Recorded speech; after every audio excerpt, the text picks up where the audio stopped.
رحم الله من قرأ الفاتحة. بسم الله الرحمن الرحيم. الحمد لله رب العالمين الرحمن الرحيم مالك يوم الدين. إياك نعبد وإياك نستعين. اهدنا الصراط المستقيم صراط الذين أنعمت عليهم غير المغضوب عليهم ولا الضالين. فصل على محمد وآله الطيبين ولعنة الله على أعدائهم أجمعين. مل کے بلند آواز سے صلوات پڑھیں محمد وعلی محمد.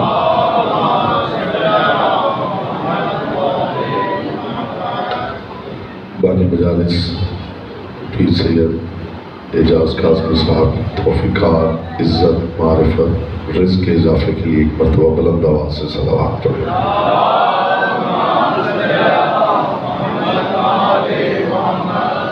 دل مومنین تشریف فرما ہے. درود ایسے پڑھیں جیسے پڑھنے کا حق ہے. بلند آواز سے محمد وعلی محمد.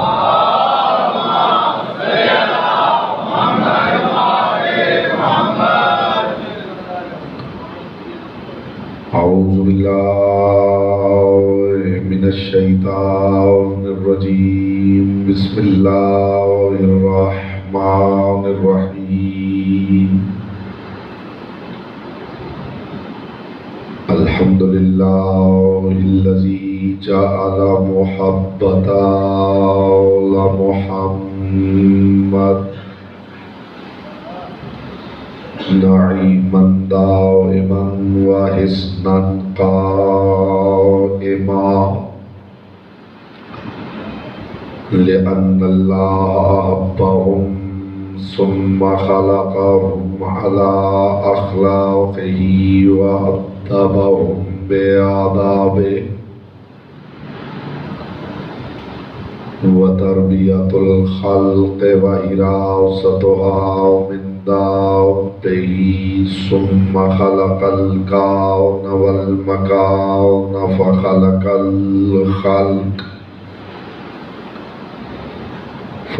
الخلق ذي حاجة وآهة وآفات.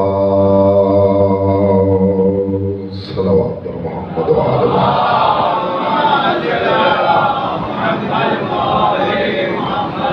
أما بعد فقد قال الله تبارك وتعالى في كلامه الأعلى وكتابه المبين والمتين والحسين. بسم الله الرحمن الرحيم. الحمد لله رب العالمين. صلوات پر محمد وعلى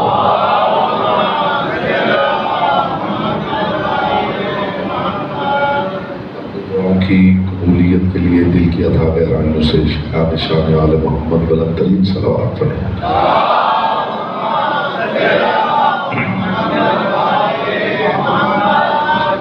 حضرات ذی وقار محبان آل اطہار شیعان حیدر کرار برادران اہل سنت ساکنان بزم معرفت سرمستان میکدہ ولایت.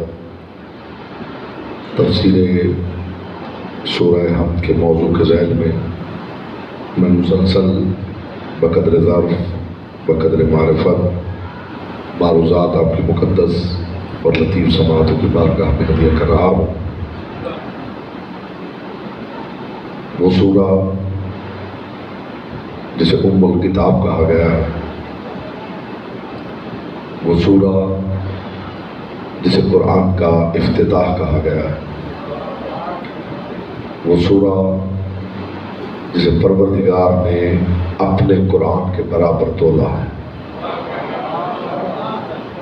وہ سورہ جس کے لیے پروردگار کا حکم ہے کہ اگر اس کی تلاوت نہ کی جائے تو میں خدا اپنی نماز بھی قبول نہیں کرتا. دیباچہ کلام پروردگار قرآن مجید کا افتتاحیہ دن میں 5 مرتبہ نمازوں میں لوگ اس کی تلاوت کرتے ہیں، لیکن خدا کرے کہ کسی کو یہ توفیق حاصل ہو جائے کہ وہ پڑھتے پڑھتے ساتھ یہ بھی سوچے کہ جو بات ہو رہی ہے وہ کن کے متعلق ہو رہی ہے۔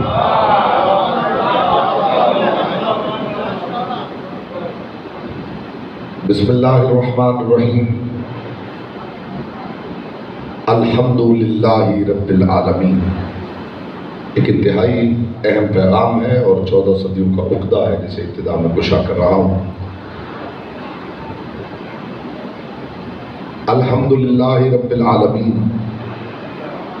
ہر طرح کی حمد اس اللہ کے لیے ہے جو عالمین کا پالنہار ہے۔ کون اللہ؟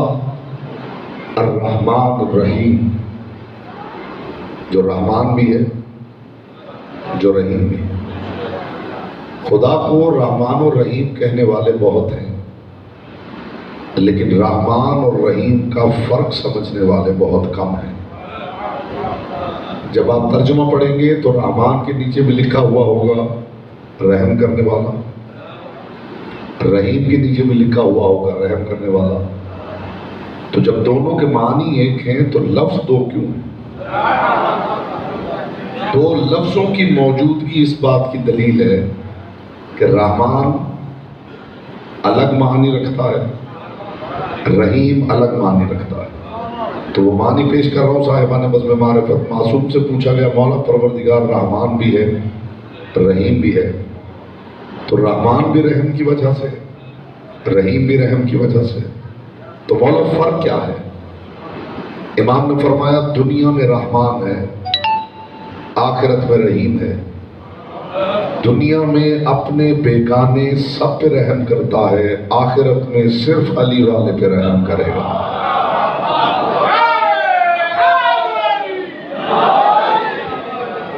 دنیا میں فرعون کو بھی کھلاتا ہے،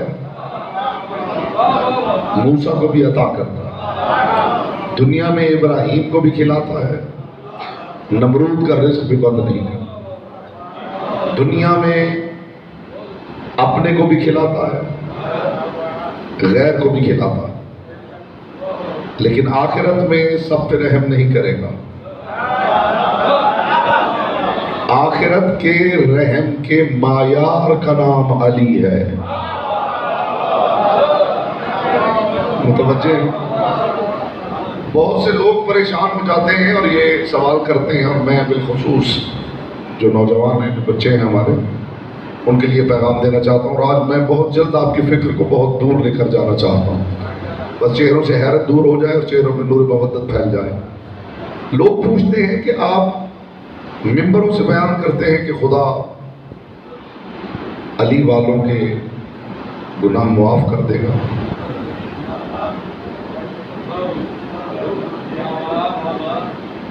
یہ بات ہماری سمجھ میں نہیں آتی۔ ایک طرف آپ کہتے ہیں کہ وہ عادل ہے، اور ایک طرف آپ یہ کہتے ہیں کہ ان کے معاف نہیں کرے گا، ان کے معاف کر دے گا۔ یہ بات سمجھ میں نہیں آتی۔ بات سمجھنی ہو تو لفظ رحمان ہی کافی ہے۔ وہ پروردگار اگر دنیا میں موسیٰ کے ساتھ فرعون کا رزق بند نہیں کر رہا تو یہ اس کا رحم نہیں تو اور کیا ہے؟ فرعون وہ ہے کہ جو مسند پہ بیٹھ کے دعویٰ کر رہا ہے کہ میں خدا ہوں، یعنی دعوے دار خدائی کو بھی رزق دے رہا ہے۔ تو میں پوچھنا چاہتا ہوں کہ دنیا میں آپ کے فرعون کو پالے اور رحم کرے، یہ سمجھ میں آتا ہے؟ آخرت میں صرف علی والے پہ رحم کرے، یہ سمجھ میں نہیں آتا ہے؟ یہاں فرعون پہ رحم کر رہا ہے، وہ تو آپ کی سمجھ میں آ رہا ہے کہ فرعون پہ رحم کیسے ہو رہا ہے۔ فرعون تو کہہ رہا ہے کہ میں خدا ہوں، جو خدائی کا دعوے دار ہے، رحم کا حقدار ہی نہیں، وہ پروردگار اس پہ رحم کر رہا ہے۔ اچھا، آپ کے فرعون پہ رحم ہو، وہ سمجھ میں آتا ہے؟ ایک لفظ کافی ہوتا ہے، کچھ تبرک ہوتا ہے حضور جی، ذرا چہرے سے حیرت ہٹا کے نور مودت پھیلائے تو کچھ معروضات ہدیہ کرو۔ آپ کے فرعون پہ رحم کرے تو عادل ہے، علی والے پہ رحم کر دے۔ موسیٰ طور کی چوٹی پہ تھے اور سر سجدے میں رکھ کے جناب موسیٰ نے کہا پروردگار یہ فرعون مالک یہ نہیں کہہ رہا کہ میں نبی ہوں کہ میں اس کا گریبان پکڑوں۔ بہت بڑا فلسفہ ہے خدا کی قسم، اس سے آسان لفظوں میں آپ تک پہنچا ہی نہیں سکتا۔ پروردگار یہ تخت پہ بیٹھ کے یہ نہیں کہہ رہا کہ میں نبی ہوں، یہ کہہ رہا ہے میں خدا ہوں۔ مالک یہ نبوت کا دعویٰ کرے تو میں اس کا گریبان پکڑوں اس لیے کہ میں نبی ہوں، اور جب دعویٰ ہی خدائی کا کر رہا ہے تو پروردگار تیرے ذمے ہے کہ تم انتقام لے۔ آواز توحید آئی، موسیٰ بتا کیا انتقام لے؟ مالک رزق بند کر دے اس کا، قربان ہو جاؤں علی کے اللہ پر۔ پروردگار اس کا رزق بند کر دے، سانسیں ختم کر دے۔ آواز توحید آئی، اے موسیٰ، اے موسیٰ، اگر وہ ابدیت بھول گیا ہے میں معبودیت کیسے بھول سکتا ہوں؟ لطف تھا خدا کی قسم، اس بات میں کیا لطف۔ وہ ابدیت بھول گیا ہے، اور اگلا جملہ عقیدے کا قانون ہے۔ بات تو سمجھنے کی ہے کہ وہ خدائی کا دعوے دار تھا، خدا نے اسے اتنی مہلت ہی کیوں دی؟ بات تو سمجھنے کی ہے۔ خدا جانے کتنے لوگوں کو بہکا دیا ہوگا اس نے، جب دعویٰ کیا تھا وہی مار دیا ہوتا، وہ لوگ نہ بہکتے۔ میں نے عرض کیا ہے کہ میں عقیدے کا تحفظ کر رہا ہوں صاحبان بس میں معرفت۔ پروردگار جب اس نے پہلی مرتبہ کہا تھا میں خدا ہوں، وہی مار دیا ہوتا، خدا جانے کتنے لاکھوں بنو اسرائیل کے لوگ بہک گئے فرعون کی وجہ سے اور اسے خدا ماننے لگے۔ تو پروردگار وہی مار کیوں نہیں دیا؟ آواز توحید آئی، موسیٰ ایک بات تو یہ ہے کہ وہ ابدیت بھول گیا ہے، میں معبودیت نہیں بھول سکتا، اور دوسری بات یہ ہے کہ ظالم کو ابتدا ہی میں مار دوں تو بندوں کا امتحان کیسے ہوگا؟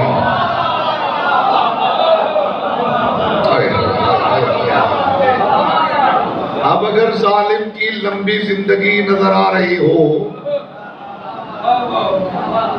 تو سمجھ جائیے پروردگار اس ظالم کے ظلم کے ذریعے بندوں کا امتحان لینا چاہتا ہے، ورنہ وہ شیطان کو ہی مار چکا ہوتا۔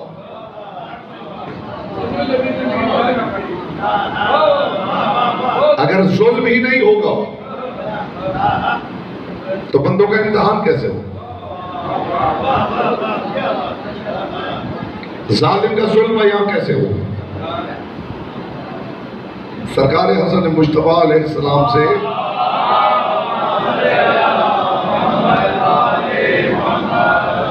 امام نے ایک دن کہا کہ مجھے میری بیوی زہر دی۔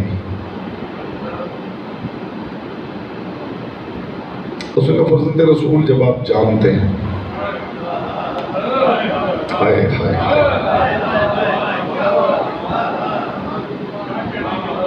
جب آپ جانتے ہیں، یہ ہے معیار، اسے کہتے ہیں امام عادل۔ مولا جب آپ جانتے ہیں تو سزا کیوں نہیں دے رہے؟ امام نے فرمایا سزا نہ دینے کی وجہ یہ ہے کہ جب تک ظلم کرے گی نہیں سزا دوں گا کیسے، اور جب ظلم کر لے گی پھر سزا دوں گا کیسے؟ پیچھے رہ گئے، لطف نہیں آیا۔ میں نے چاہا تھا تھوڑی آپ ذہنی مشقت کریں تاکہ آپ کو پتہ چلے میں کس معیار کی بات کر رہا ہوں۔ جب ظلم کر لے گی تو پھر سزا کیسے دوں گا، اور ابھی ظلم کیا نہیں تو سزا کیسے دوں گا؟ یہ ہے امام عادل۔ وہ پروردگار لائق حمد ہے، وہ رحمان ہے، وہ رحیم ہے۔